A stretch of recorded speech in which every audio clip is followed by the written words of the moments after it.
Management accounting BCom sem 5 chapter 8 cash budget, જેમાં આજે total 8 પાઠ હોય છે. તેનામાંથી આજે આપણે ભણીશું cache budget.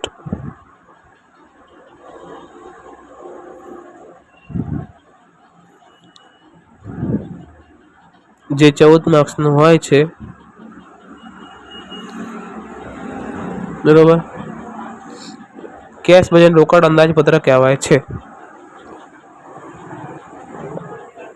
Chapter number 8 cash budget એટલે કે રોકડ અંદાજપત્ર, જેનું ફોર્મેટ આ મુજબ હોય છે. પર્ટિક્યુલર, જાન્યુઆરી, ફેબ્રુઆરી, માર્ચ, ત્યારબાદ એમાં આવશે રિસિપ્ટ.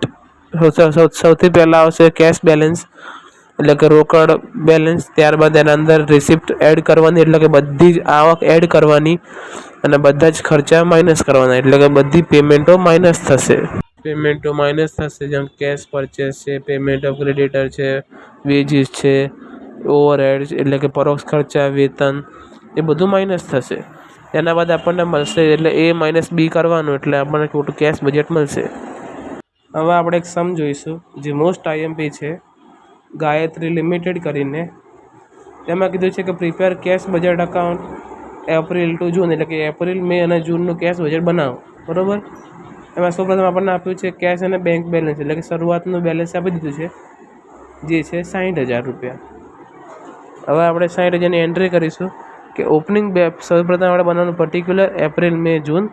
ત્યારબાદ ઓપનિંગ બેલેન્સ 60,000 એપ્રિલ મહિનામાં લખવાનું, કેમ કે અહીંયા ગાડી કીધું છે એપ્રિલ મહિનાનો. જો તારીખ આપી છે 1/4/2012. ત્યારબાદ મહિના જુઓ ફેબ્રુઆરી, માર્ચ, એપ્રિલ, મે, જૂન. ત્યારબાદ ટોટલ સેલ. ત્યારબાદ પરચેસ એટલે કે વેપારી ખરીદી. ત્યારબાદ મજૂરી. ત્યારબાદ ઓવરહેડ એટલે કે પરોક્ષ ખર્ચા. હવે સૌપ્રથમ આપ્યું છે કે ભાઈ ધારો કે 40% રોકડ સેલ છે અને 60% ક્રેડિટ સેલ છે. એટલે કુલ સેલના 40% ટોટલ કેશ સેલ અને 60% ક્રેડિટ સેલ છે, એટલે કે ઉધાર વેચાણ છે. બરાબર. હવે આપણે એની એન્ટ્રી કરીશું. સૌપ્રથમ આપણે એની ગણતરી કરવાની રહેશે કે ટોટલ સેલ એટલે કે કુલ વેચાણ જે છે 6 લાખ, 4,50,000, 6,50,000, 9 લાખ અને 5 લાખ, જે છે ફેબ્રુઆરી, માર્ચ, એપ્રિલ, મે અને જૂન. હવે એના આપણે કરીશું 40% કેશ સેલ એટલે કે રોકડ વેચાણ, જે 6 લાખના 40% આવશે 2,40,000. ત્યારબાદ આપણને મળશે 1,80,000. બાદ આપણને મળશે 2,60,000. ત્યારબાદ આપણને મળશે 3,60,000 અને લાસ્ટમાં મળશે 2 લાખ. હવે ક્રેડિટ સેલ એટલે કે ઉધાર વેચાણ જે છે 60%, એટલે કે 6 લાખના 60% થશે 3,60,000. ત્યારબાદ 4,50,000ના 60,000 થશે 2,70,000.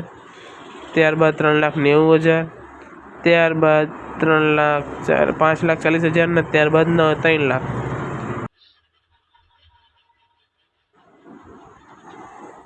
કલેક્શન ફ્રોમ ડેપ્ટર્સ એટલે કે દેવાદારો પાસેથી ઉઘરાણી. બરાબર. જેમાં સૌપ્રથમ આવશે આપણે જે ક્રેડિટર શોધ્યા છે તેનું આપણે કરવાનું છે, તેના ઉપરથી આપણે શોધવાનું છે ફેબ્રુઆરી, માર્ચ, એપ્રિલ, મે, જૂન. હવે જુઓ શું કીધું છે કે 50% ક્રેડિટ સેલ ને આપણે રિયલાઇઝ કર્યું હતું ઇન ધ મંથ અને બાકીનું 50% કર્યું હતું આપણે નેક્સ્ટ મંથ. એટલે કે ફેબ્રુઆરી મહિનાનું જે છે સેલ એ આપણે માર્ચમાં અને એપ્રિલમાં આપવાનું છે. ત્યારબાદ માર્ચનું આપણે એપ્રિલ અને મેમાં, અને પછી એપ્રિલનું મે અને જૂનમાં, અને મેનું જૂન અને જુલાઈમાં, એટલે કે 2 મહિના આગળ આપવાનું છે. તે મહિનામાં નહીં આવે. મતલબ કે ફેબ્રુઆરીના જે 3,60,000 છે ને તે આપણે માર્ચ અને એપ્રિલમાં વેચવાના. ત્યારબાદ માર્ચના જે 2,70,000 છે તે આપણે એપ્રિલ અને મેમાં વેચવાના. તે રીતે એપ્રિલના છે એ આપણે મે અને જૂનમાં, અને મેના છે એ આપણે જૂન ને જુલાઈમાં. બરાબર. જો 50% છે એ પહેલાં, 50% આપણે એપ્રિલ મહિનામાં અને 50% આપણે માર્ચ મહિનામાં, એ રીતે કરીશું. જો સૌ પ્રથમ ફેબ્રુઆરી મહિનાના કેટલા હતા મને બતાવી દઉં લખીને કે 3,60,000 હતા, તેના 50% માર્ચ મહિનામાં અને 50% એપ્રિલ મહિનામાં. જેમ કે 1,80,000 આપણા આવશે માર્ચમાં અને 1,80,000 આવશે એપ્રિલમાં. 3,60,000નો. ત્યારબાદ 2,70,000ના 50%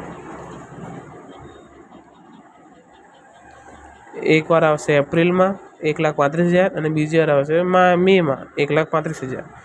ત્યારબાદ 3,90,000ના 50% 1,95,000 જે એકવાર મેમાં આવશે અને એકવાર જૂનમાં આવશે, બરાબર. ત્યારબાદ મે મહિનાના છે જે 5,40,000, તેને એકવાર એન્ટ્રી પડશે જૂનમાં અને એકવાર પડશે જુલાઈમાં. પણ જુલાઈનું આપણે ગણવાનું નથી, એટલે જુલાઈને આપણે લેવાનું પણ નથી. એટલે જૂનમાં આપણને લખવાનું 2,70,000, બરાબર. ત્યારબાદ એપ્રિલ, મે અને જૂન ટોટલ કરી દેવાનું. એટલે 1,80,000 ને 1,35,000 એટલે 3,15,000. ત્યારબાદ 1,35,000 ને 1,95,000 એટલે 3,30,000 અને 1,95,000 અને 2,70,000 એટલે મળશે આપણને 4,65,000, બરાબર. હવે આપણે સૌપ્રથમ આપણે એન્ટ્રી કરવાની રહેશે કેશ સેલની, એટલે કે રોકડ વેચાણની. એ પણ કોનું? એપ્રિલ, મે અને જૂનનું, બસ, બીજા કોઈનું નહીં બતાવવાનું. એટલે અહીંયા લખવાનું સૌપ્રથમ પ્લસ કરીને કેશ રિસિપ્ટ, એટલે કે રોકડ રસીદ. કેશ રિસિપ્ટ, રોકડ રસીદ.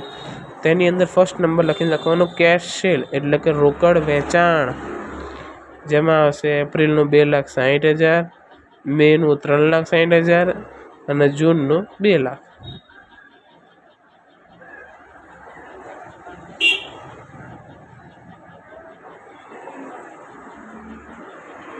ત્યારબાદ કલેક્શન ફ્રોમ ડેપ્ટર્સ. અહીંયા આગળ 2,00,000 કરજો તમે, ભૂલથી 20,000 થઈ ગયા છે, 2,00,000 આવશે જૂનમાં. હા, પછી કલેક્શન ફ્રોમ ડેપ્ટર એટલે કે દેવાદાર પાસેથી ઉઘરાણીમાં 3,15,000, 3,30,000 અને 4,65,000, બરાબર. ત્યારબાદ આવશે ટોટલ રિસિપ્ટ. હવે આપણે અહીંયા લખીશું ટોટલ રિસિપ્ટ, એટલે કે કુલ રસીદ. ટોટલ આપણે છેલ્લે કરવાનું રહેશે, એને નામ આપવાનું એ, બરાબર. હવે આવશે આપણું કેશ પેમેન્ટ, એટલે કે રોકડ ખર્ચા, જે આપણે માઇનસ કરવાના રહેશે. તેમાં આપણે જોઈએ તો સૌપ્રથમ આપ્યું છે પરચેસ. પરચેસને સપ્લાયર કહેવાય અને સપ્લાયરને વેપારી કહેવાય. વેપારી ખરીદી એટલે પરચેસ સપ્લાયર, બરાબર. તેમાં હવાલા નંબર 5 છે કે period of credit allowed supplier in 1 month.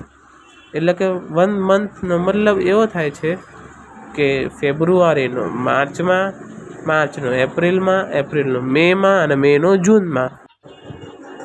ત્યારબાદ અહીંયા લખવાનું રહે સૌપ્રથમ કે પેમેન્ટ ઓફ સપ્લાયર્સ, એટલે કે વેપારી ખરીદીની ચૂકવણી.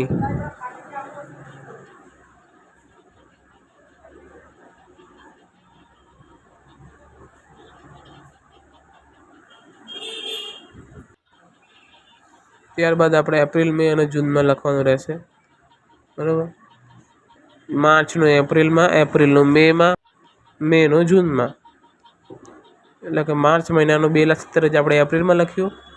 ત્યારબાદ એપ્રિલ મહિનાના 3,30,000 આપણે મેમાં લખ્યા અને મે મહિનાના 4,80,000 આપણે જૂનમાં લખ્યા. બસ આટલી જ છે એન્ટ્રી આની.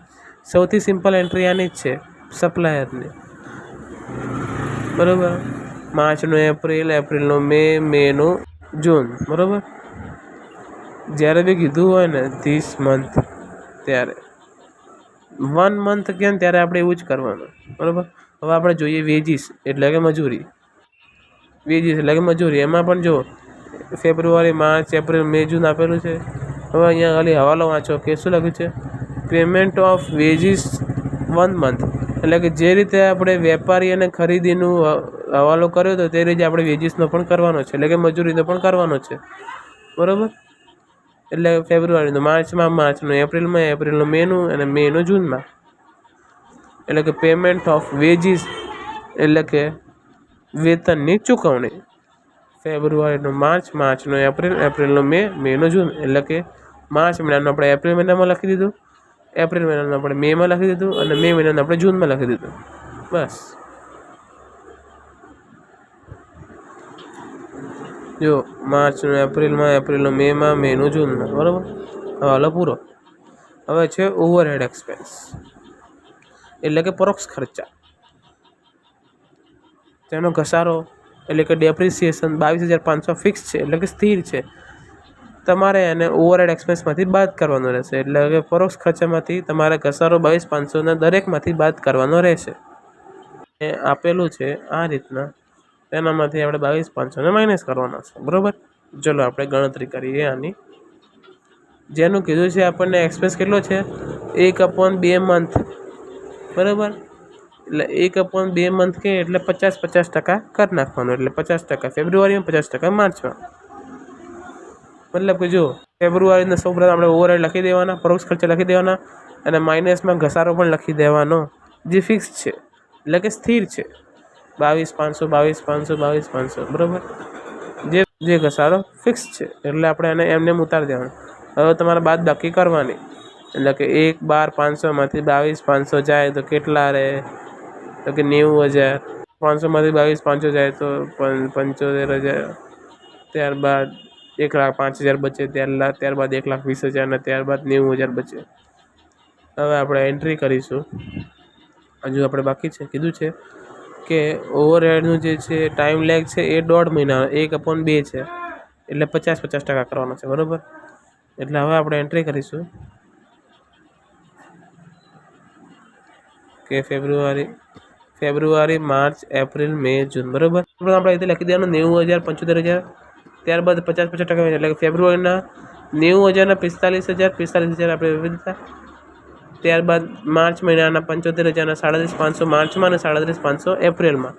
ત્યારબાદ 1,05,000 50%, 1,05,000 50% એપ્રિલમાં અને 50% મેમાં, જે 52,500 છે.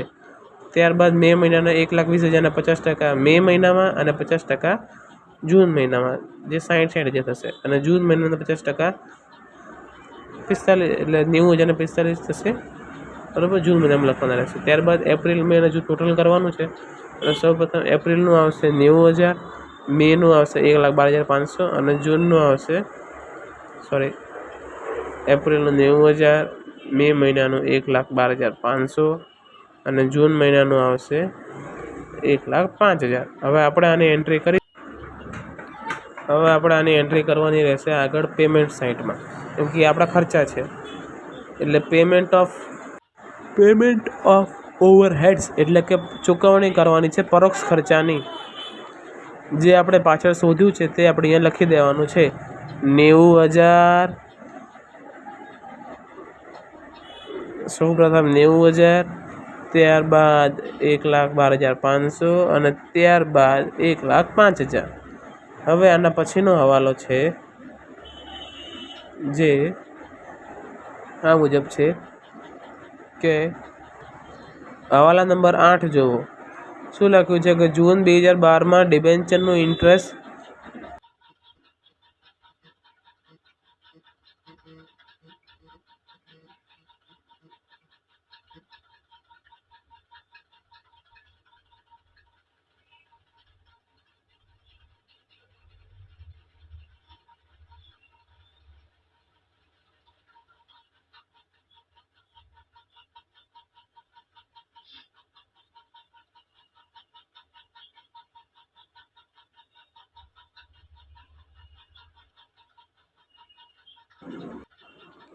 હવે આપણે ટોટલ કરીશું, જે થશે 60,000, 2,60,000, 3,15,000.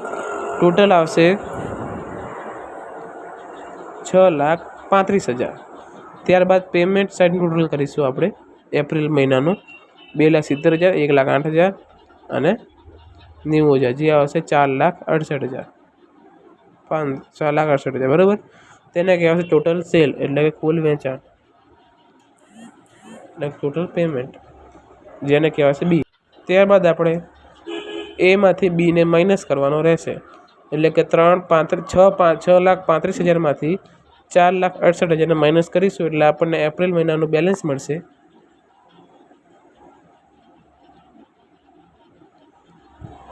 1,67,000 બરાબર. હવે આ જે બેલેન્સ આવ્યું છે તેને આપણે મે મહિનાનું ઓપનિંગ કહેવાશે બરાબર. એપ્રિલ મહિનાનું ક્લોઝિંગ એ આપણું મે મહિનાનું ઓપનિંગ કહેવાશે, એટલે કે ત્યાં આગળ લખી દેવાના 1,67,000. હવે તે જ રીતે ફરીથી ગણતરી કરવાની છે કે 1,67,000 વત્તા 3,60,000 વત્તા 3,30,000, જે ટોટલ આવશે 8,57,000 બરાબર. ત્યારબાદ પેમેન્ટ ટોટલ આવશે, પેમેન્ટ સાઈડનું ટોટલ આવશે 5,86,500. હવે આપણે બાદ બાકી કરીશું એટલે એ માઇનસ બી, એટલે જવાબ મળશે આપણને 2,70,500 બરાબર. આ જવાબ આપણે જૂનનું ક્લોઝિંગને, મેના ક્લોઝિંગને જૂનની ઓપનિંગ કહેવાશે, એટલે 2,70,500 જે અહીંયા આવ્યા હતા ક્લોઝિંગમાં એ હવે આપણે જૂન મહિનાની ઓપનિંગમાં લખીશું 2,70,500.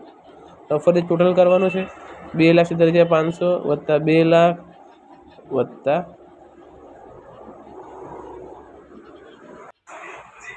ત્યારબાદ 9,35,500 અને પેમેન્ટ્સનું ટોટલ આવશે 7,72,500. હવે આપણે માઇનસ કરીશું એટલે મળશે 1,63,000. બસ આ સાથે આપણો દાખલો પૂરો થાય છે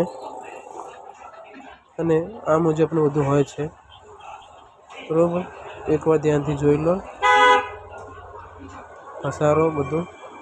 હવે એક મહત્ત્વની વાત, ફક્ત ને ફક્ત કલેક્શન ફ્રોમ ડેપ્ટરમાં જ આપણે ફેબ્રુઆરીનું માર્ચ અને એપ્રિલમાં લખવાનું હોય છે, અને માર્ચનું એપ્રિલ અને મેમાં, એપ્રિલનું મે અને જૂનમાં, મેનું જૂન અને જુલાઈમાં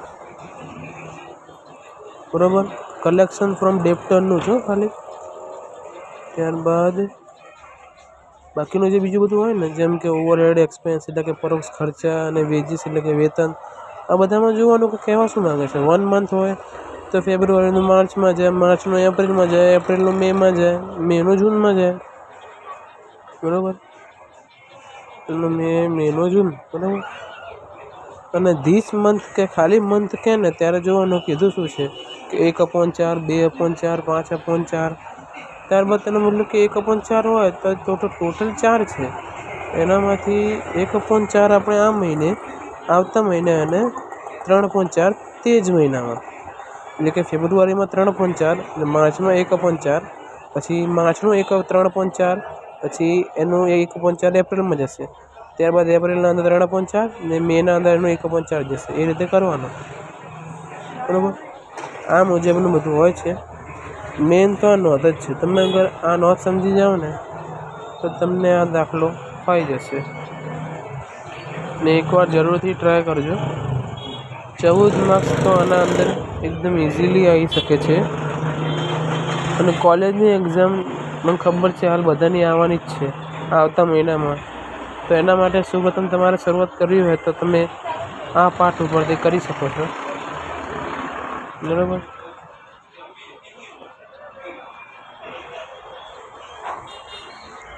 તમે જોઈ શકો છો કે આમાં આપણે સૌપ્રથમ કેશ રિસીપ્ટ કર્યું હતું, ત્યારબાદ તેના અંદર કેશ સેલ, પછી કેશ સેલ કેમનું ગોત્યું હતું તો કે 60,000ના 40% કર્યા હતા.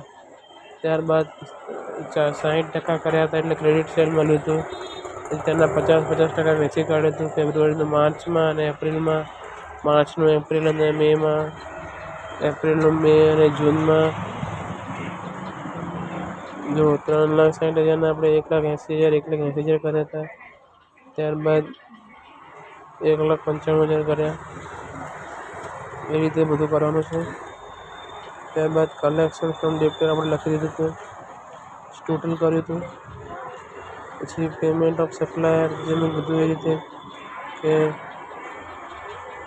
પેમેન્ટ ઓફ સપ્લાયમાં આપ્યું હતું 1 મંથ એટલે કે ફેબ્રુઆરીનું માર્ચનું એપ્રિલનું મેમાં જો 1 મંથ કીધું હતું એમાં એટલે ફેબ્રુઆરીનું માર્ચનું એપ્રિલનું મેનું જૂન બરાબર.